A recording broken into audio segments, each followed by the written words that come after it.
Good morning. This is Karen Guzman, Grupo Energía Bogotá's Financing and Investor Relations Officer. Welcome to the third quarter 2024 financial and operating results conference call. Our results reports were published yesterday and are available on GEB's website for your reference. Please note that this conference call is being recorded. Today's agenda starts with an overview of the quarter's results, the main events in the economic and industry environment of the countries where we operate, followed by the group's financial and ESG milestones. At the end of the presentation, a Q&A session will follow. To that end, we invite you to register with your name and the name of the company you represent so we can easily identify you during this session. On the top right corner of your screens, you will find a question and answer section for you to write your questions at any time, or you can raise your hand at the end of the presentation if you would like to ask your questions live. In today's conference call, we will have our CEO, Juan Ricardo Ortega, the CFO, Jorge Tavares, and I, Karen Guzman. We will then start our call with the presentation of our CEO, Juan Ricardo Ortega. Thank you, Karen, and welcome back to our quarterly earnings call. Our quarterly results again demonstrate the stability of our operations, benefiting from their diversification. Even though we face challenging weather, regulatory, and market conditions, our diversification across energy and gas chains and geographies have allowed us to maintain stability in our results. In this regard, I would like to highlight the following points. For this quarter, we obtained a revenue of 2 trillion pesos adjusted EBITDA and 1 trillion and a controlled net income of 802 billion pesos. For the first 9 months of the year, we recorded revenues of 5.9 trillion pesos and an adjusted EBITDA of 4.2 trillion pesos and a controlled net income of 2.1 trillion pesos. Adjusted EBITDA decreased compared to the same period of 2023. This drop is mainly due to an 11.7% reduction in EBITDA from associated versus the first 9 months of 2023, as a result of a lower dividend declared by Enel due to the 2023 results that were impacted by the impairment of the Wimpeche Eolic Power Plant. However, the diversification of the portfolio allows segments such as energy transmission to support and balance the year-on-year decline in the energy generation segment. Additionally, during the quarter, we had the following highlights. We were included in the ranking of the 25 leading companies in sustainability and as revealed by Forbes Colombia. This recognition reflects our strong commitment to a more responsible future, as well as our concrete actions in favor of the environment and social welfare. Fitch Ratings affirmed the group's credit rating, BBB International and AAA National, with a stable outlook. The rating agency highlighted the stable cash flow generation, diversification, and strong business position, as well as the company's adequate liquidity levels. Finally, we commemorated 2 important milestones by celebrating the 128th year anniversary of the Grupo Energía Bogotá, reaffirming our commitment to the development of Colombia and Latin America through a strategy focus on sustainability and energy transition. And second, 20 years of Cálida, highlighting its commitment to bring clean energy, thus transforming the lives of more than 8 million people in Lima, Callao. Regarding the macro context, the current environment of the Colombian energy sector is facing important challenges, with the water deficit and delays of new generation capacity and transmission projects, as a growing concern, uncertainty in gas supplies, and the financial and operational crisis of the distribution company AIRE in the Caribbean coast.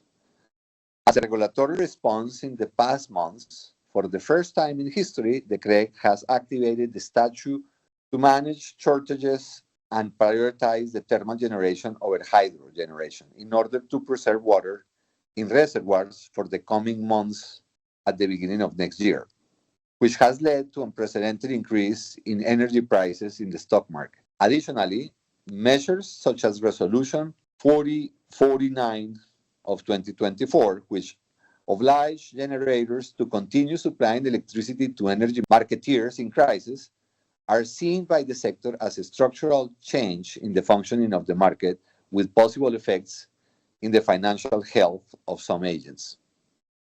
We maintain a constant conversation with the regulators framed as a call for structural measures to prevent energy marketeers from defaulting on their financial commitments. In addition, we join the call to the responsible institutions for the prompt and firm appointment of the 6 commissioners of the Energy and Gas Regulatory Commission to provide stable and continuity to the sector's regulatory agenda. Regarding the gas sector and the expected gas deficit, there have been recommended actions such as the acceleration of exploration and production projects, as well as making the process for the commercialization and importation of gas more flexible.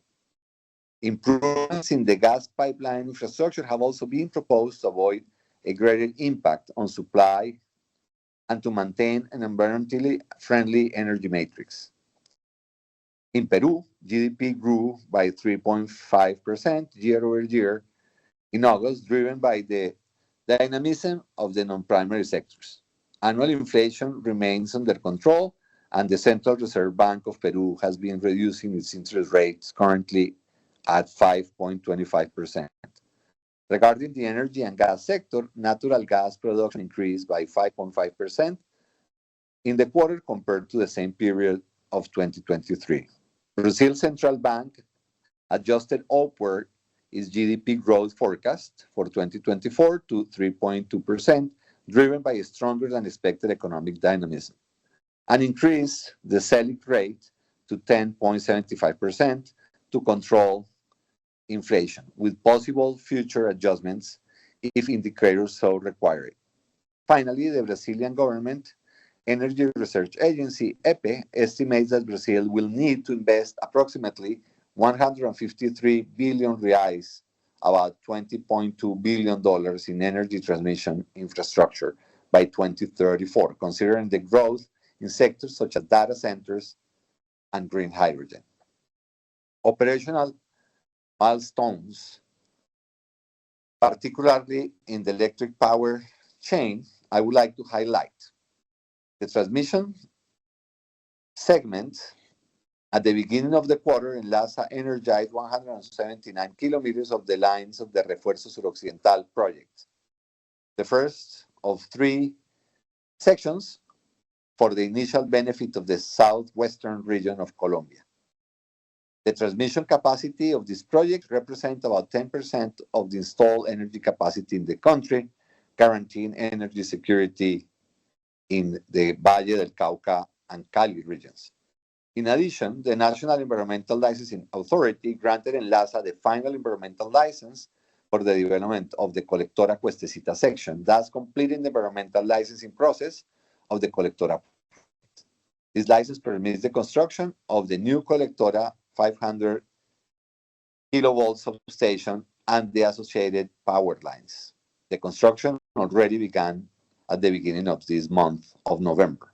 In distribution, Dunas invested close to $4 million between new supplies and renewals as part of a new investment in the distribution project. The objective of this project is to supply demand in a timely manner and provide reliability to the transmission and distribution system. Enel Colombia has also made progress in key projects to improve the service in Bogotá and Cundinamarca.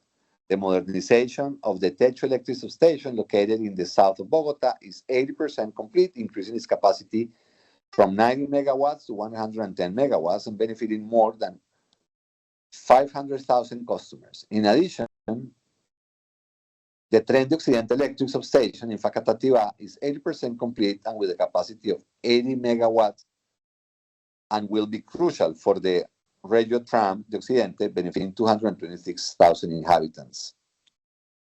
In the generation segment, Enel Colombia, through Enel Green Power, completed the installation of 820,600 solar panels in the Guayepo 1 and 2 solar park, the largest in the country located in Atlántico. The park is already supplying electricity to the national interconnected system in tests and is expected to start commercial operation in the last quarter of the year. Once operational, it will generate approximately 1,030 gigawatts per hour, contributing new electricity to the system, which contributes to the solution required by the country and particularly to the Caribbean coast. Likewise, Enel is also making progress in the construction of the Guayepo 3 solar farm in Onedera, Atlántico, with a capacity of 200 megawatts. This park will be able to supply more than 670,000 people and will add to the Guayepo 1 and 2 parks. Regarding our operation in the gas chain, I would like to highlight that transportation, TGI, the entry into operation of the bidirectionality project of the Ballena Barranca gas pipeline, it was finally declared with the first associated billing last October. Additionally, the expansion projects of capacity increase in the infrastructure of Mariquita Gualanday and Ramal Jamundi. That presents physical progress of 49% and 39% respectively. These projects are due to the investment in priority projects of the supply plan in the transportation system defined by the Ministry of Energy and its planning unit. In the distribution segment, Calida presented in July a new proposal for the extension of its concession in the distribution segment as a result of the process of conversation with the state on the scope of the project and the inclusion of more cities. The project covers 7 regions in the Sierra region of Peru with an estimated investment of between $400 and $500 million and contemplates the construction of more than 2,400 kilometers of networks and liquefied natural gas regasification plants. It is expected to meet the demand of more than 3.5 million cubic feet of natural gas per day and benefit more than 170,000 customers in this critical region.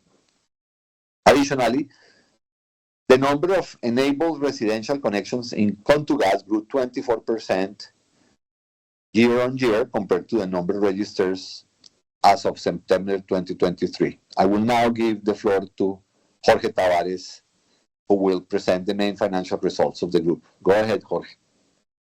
Thank you, Juan Ricardo, and good morning, everyone. In 3Q24, operating revenues grew by 81% versus the same period last year. This is mainly explained by higher revenues in the natural gas distribution segment, growing by 11%. And this is mostly explained by the increase in Calida functional currency revenues of 29% due to higher pass-through revenues, as well as an increase in the average natural gas distribution tariff.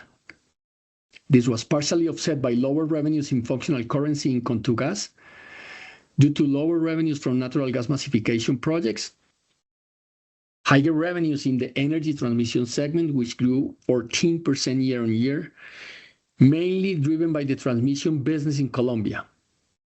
This increase is mainly due to higher revenues from bids by the regional transmission system and higher revenue from assets per usage, given the conclusion of the measures adopted voluntarily under the Tariff Pact since October 23. This offset a foreign exchange effect revenues of 133 billion negative. Operating costs for the quarter increased by 10% compared to 3Q23, mainly due to higher costs in the natural gas distribution segment, growing by 12%, mainly explained by higher pass-through cost in Calida. Higher gas transportation costs growing 10% year on year due to the increase in other costs due to higher fuel gas prices and higher professional services due to salary increases and collective bargaining agreement benefits in TGI. Higher energy transmission costs increasing 17% year on year, mainly due to higher depreciation in Colombia Transmission Branch, which grew 13% as a result of the increase in the company assets. This was partially offset by 52% annual decrease in cost in the energy distribution segment due to lower cost of services and the FX effect.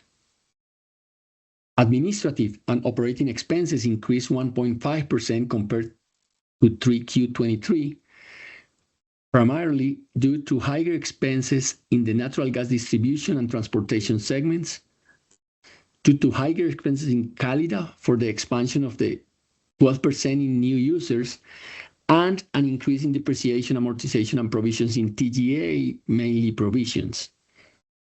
Operating margins by segment, reflecting operating revenues minus cost and administrative expenses, show a minimal year-over-year variation in natural gas distribution and energy transmission.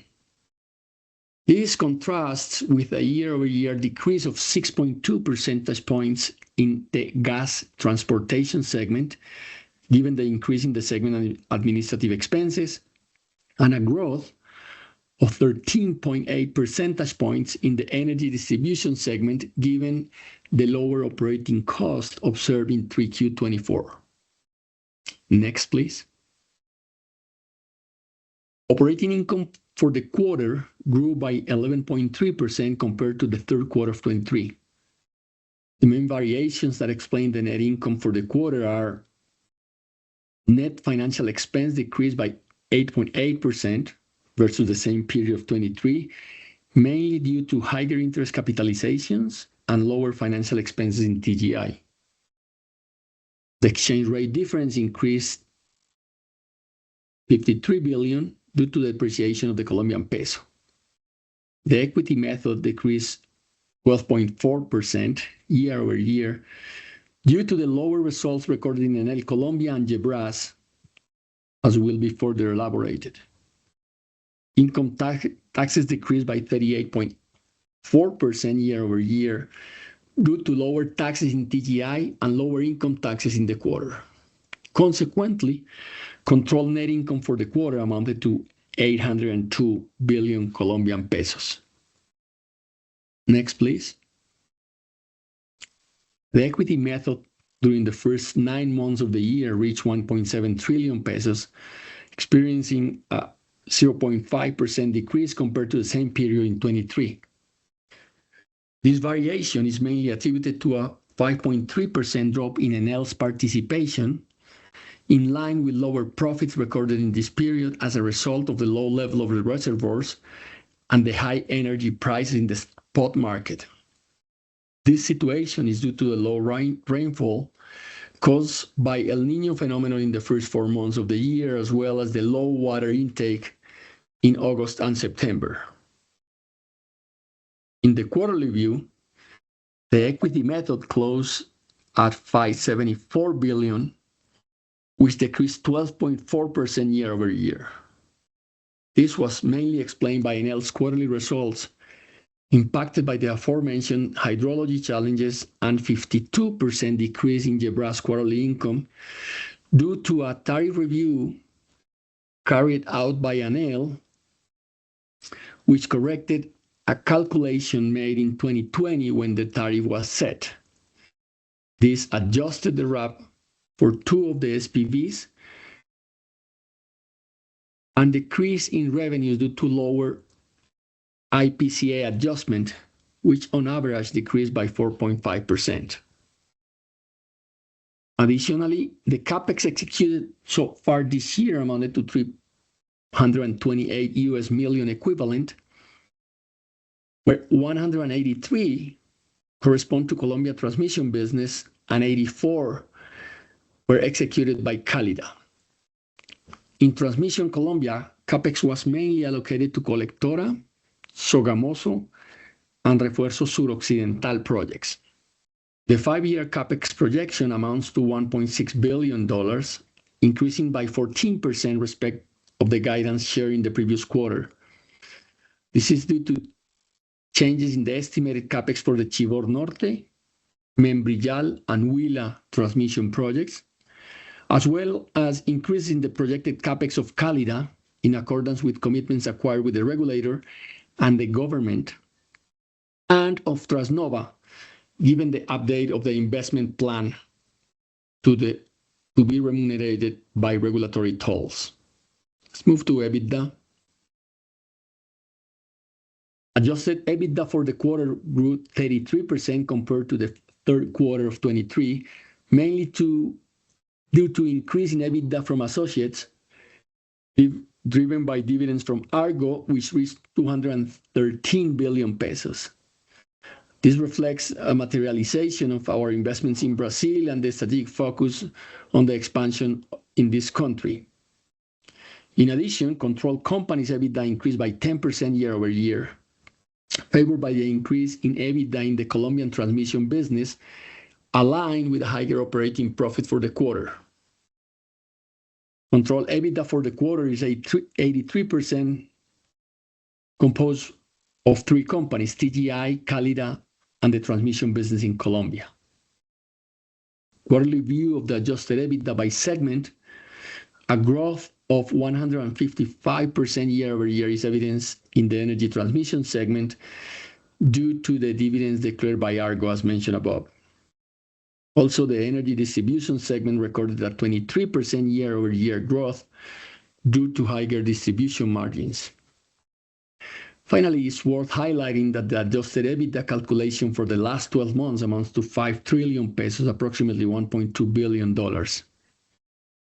We'll now give the floor to Karen Guzman, who will talk about the company's debt portfolio. Thank you, Jorge. GEB's consolidated indebtedness amounted to $4.7 billion, with a comparable distribution between GEB and its subsidiaries. It should be noted that 37% of this debt is at a fixed rate, while the rest is indexed to SOFR, Colombian IBR, and Colombian CPI. In terms of currency, 67% of the debt is denominated in US dollars, followed by 30% in Colombian pesos. In terms of leverage indicators, GEB aims to maintain its leverage below 4 times in the medium term, as part of its strategy to maintain its investment grade rating. For the third quarter of 2024, the net debt EBITDA ratio was 3.6 times, and the EBITDA over financial expenses ratio was 4.7 times. Finally, we would like to highlight the following debt developments during the third quarter.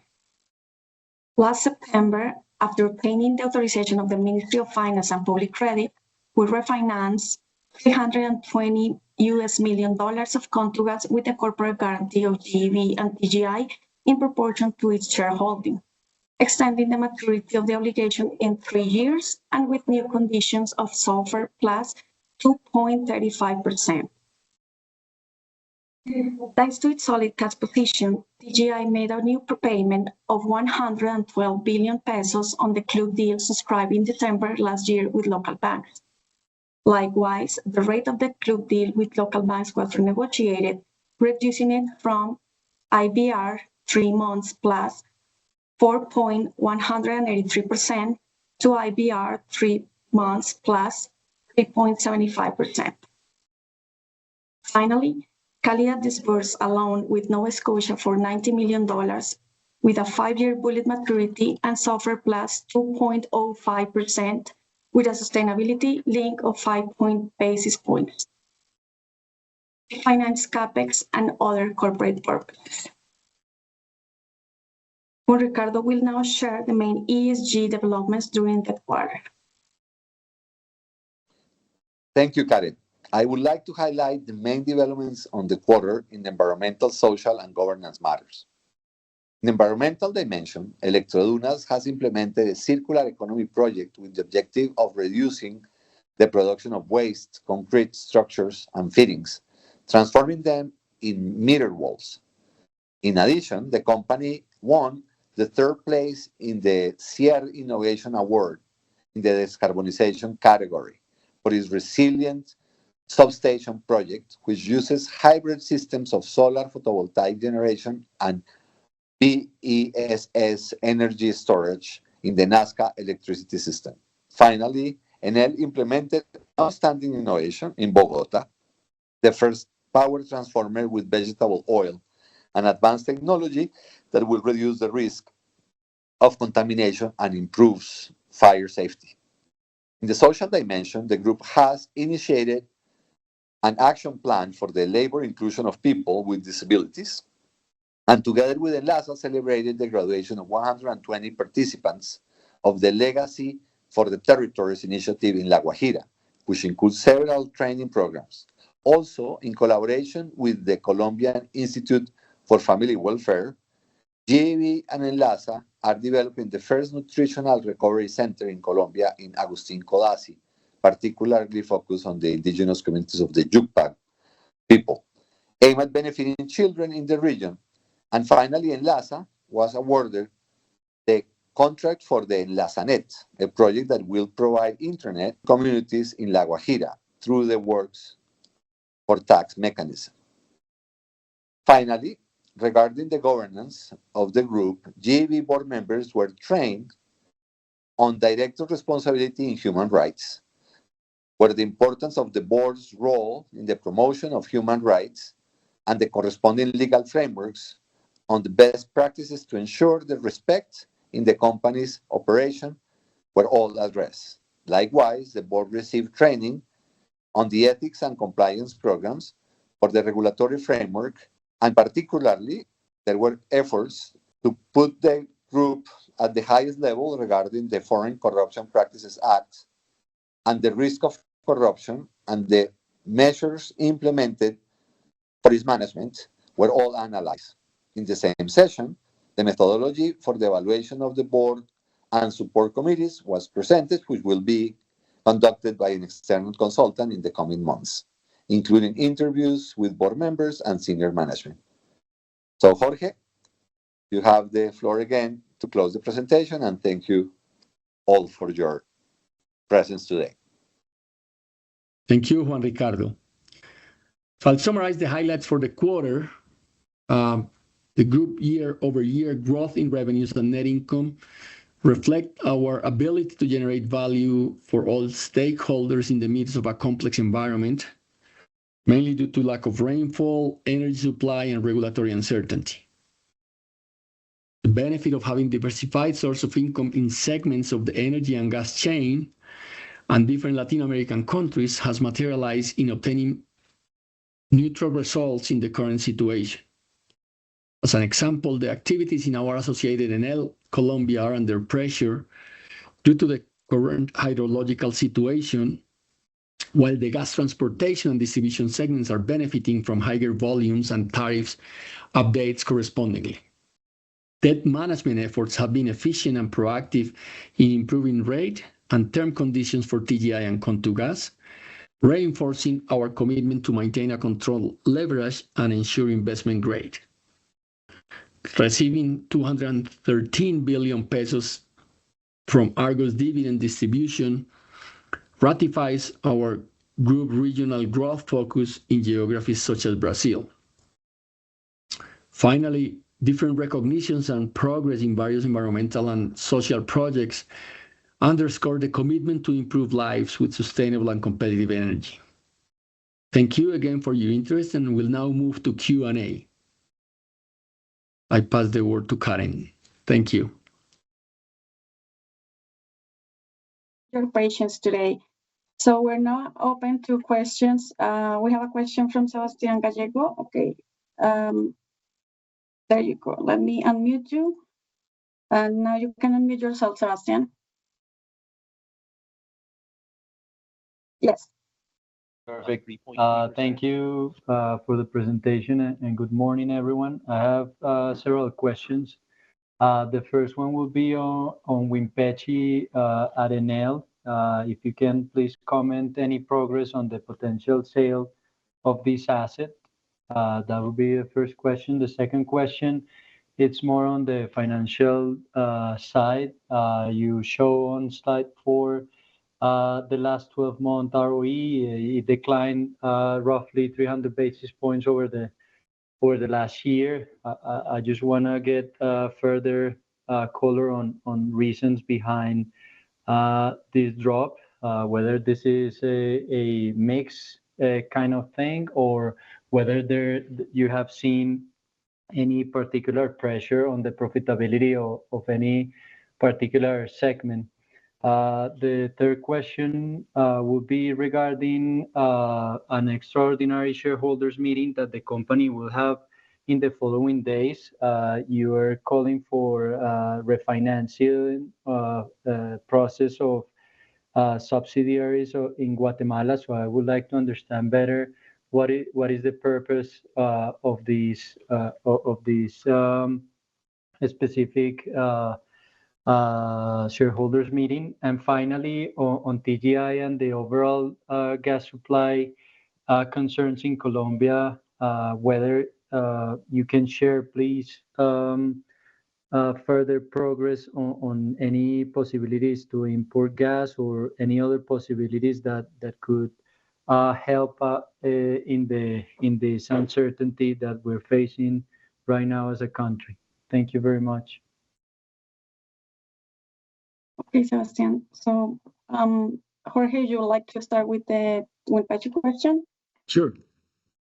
So the Wimpechi Ecopetrol has publicly said, the president of Ecopetrol has publicly said a few times that they are interested in acquiring the project, and there are ongoing negotiations. Of course, details cannot be disclosed, but the interest remains and the engagement is quite intense, and they are actually making progress in that potential transaction. So I think saying more than that is probably not the right thing, as is a negotiation that could end up anywhere. I'll skip to the General Assembly. We have a guarantee loan that matures from the group to the Guatemala businesses, and that matures in March of next year.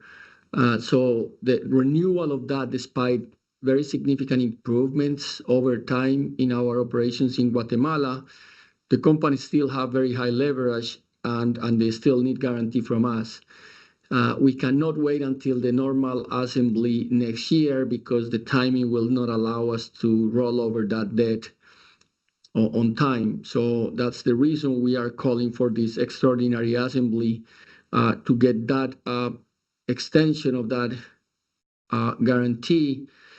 And furthermore, we are aiming to increase to also include $70 million of an intercompany loan that is due in 2028 to see if we can also extend that maturity, as we have found banking interest to lend money to the Guatemala operation. So that's the answer on the General Assembly that was scheduled for later, actually for next week, I think. On TGI, so I think that the short-term solution that the country overall is finding is as the rules to sell gas were flexibilized, and now it's easier to sell gas for shorter term.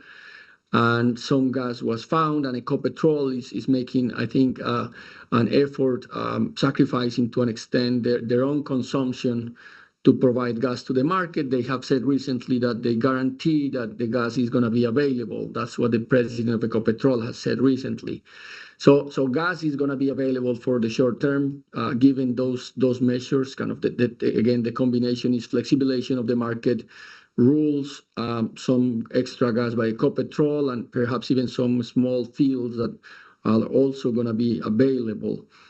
Longer term, the question remains, and if no local exploration, no exploration is done in Colombia, as this government has decided not to do further exploration, then imports are required.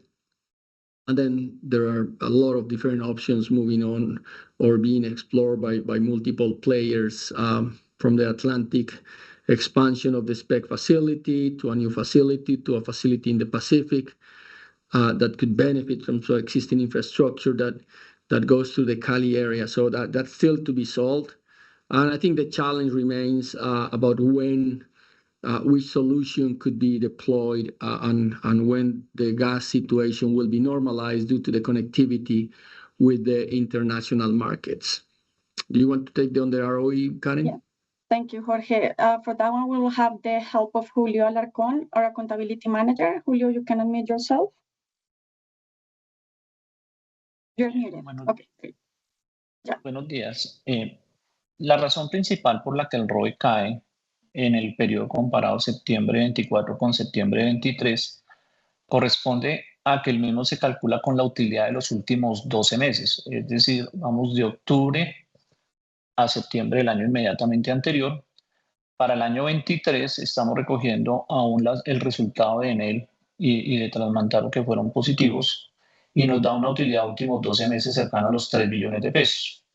Para el periodo septiembre del 24 estamos recogiendo los resultados de Enel y Transmantaro que tuvieron una disminución significativa al cierre del año 2023, lo cual hace que la utilidad de últimos 12 meses para este periodo esté en 2.4. Esa es la principal justificación que hace que el ROE disminuya cerca del 21% en los dos periodos comparativos. Esta tendencia tendrá que normalizarse cuando en diciembre pues ya estemos recogiendo las utilidades de 12 meses, año 23 y año 24. Esa es la razón por la cual el ROE tiene la disminución que se ha presentado el día de hoy. Thank you, Julio. Allow me to translate for those who speak in English in our call. So the main reason is because it is calculated with the last 12 months net income, and we're including for 2023 Enel and Transmantaro results, which were kind of better when compared to the last 9 months. So basically, we're having that impact right now for the way that it's going to be calculated in this last quarter. I guess with that, we answered your question, Sebastian. Do you have any other question? Or you can lower your hand. Yes. No, thank you so much. Okay, you're so welcome. So we don't have any further questions. We would like to thank you all for your presence today. Okay, no, wait, Andres, you can let me unmute you. Okay, and you can ask your questions. Okay, Andres, you can unmute yourself now. Okay, hello. Morning. Okay, so I have 3 questions. The first one, and thank you for taking my questions, of course, and congratulations for those results. The first question has to do with Brazil. So can you please explain the reasons for the rapid decrease on GEB after an LC adjustment? That's the first question. The second one has to do with Enel Colombia's results, and specifically, what's your current view or Enel's current views on the next year's performance in Colombia, of course. And yeah, and finally, I wanted to know what are you expecting from Brazil next year in terms of growth opportunities for the company. Thank you. Thank you, Andres. So on GEB, there was a one-off situation by which Enel in 2020 made the tariff calculations for the 2020-25 period. And this year in July, they identified a mistake in their calculation. Basically, they were overestimating the RAB because they were not excluding certain tax benefits of the CapEx infrastructure construction. So once they corrected that in July, the regulatory asset base went down, and that will be affecting this 5-year period ending in 25, and of course the base for the following period.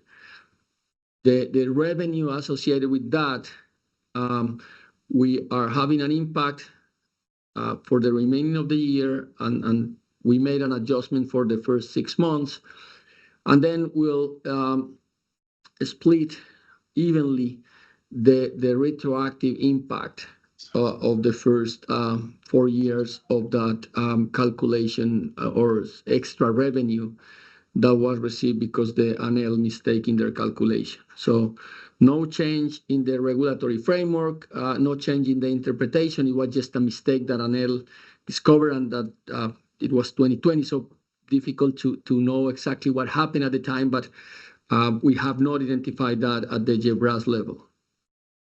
That's one. So Enel, the next year performance. We had extraordinary times in the hydrology in Colombia during 2024. April, August, September were extremely dry years. And as a consequence, as Juan Ricardo mentioned, there was this intervention of the market according to the rules that were established back in 2014. But for the first time, the rules were applied, had not been tested. And in our view, Enel's view, and many industry players, the rules are not comply with the objective. They don't deliver on the objective of increasing thermal capacity generation. But they do generate very significant spot prices. Remember, spot price only affects part of the total mix. So it's as we have Enel has published and we include in this report, Enel 9-month results are not heavily impacted. The EBITDA is going down by about 6%, 7%, and the net income is almost flat. But that dislocation of the market and the higher spot prices that we have seen in Colombian history, which happened over the last 3 weeks or so, today the spot price is below the scarcity price. Just with 3 or 4 days of very heavy rain and good contributions to the reservoirs, the spot price lower significantly, like almost half of what it was over the last week. So that should normalize and minimize the overall impact of Enel, but it is an ongoing conversation, too early to tell you what the impact is. Part of what we know so far is that part of Enel reservoirs is committed to this, the mechanism that the statute of restrictions calls for, which is water in the reservoir but already sold. It was sold at a high price because no company wanted to have that water actually in the reservoirs but not being allowed to administer it by themselves. But nonetheless, some of it was actually included in that EVE calculation, and was then sold but not yet delivered to the market. Too early to tell you a more concrete answer. Things may be normalizing now, but we will probably have an impact of about 5 or 6 weeks of very extraordinary conditions in the market. In terms of growth opportunities in Brazil, Andres, it's a very dynamic market. We continue seeing opportunities, very interested in the market opportunities. I would say that nothing will be closing here in the near term. Given the stage of the maturity of the potential transactions, it's unlikely that we'll be able to close something in the next 3 months or even in the first quarter of 2025. We're confident that we can continue growing, but it's not going to be in the near term. Karen. Thank you, Jorge. So we don't have any more questions. We would like to thank you all for your presence today. And as a reminder, the IR team is always available at any time to resolve any of your questions. We hope you have a great day. Thank you very much for joining us. Thank you all.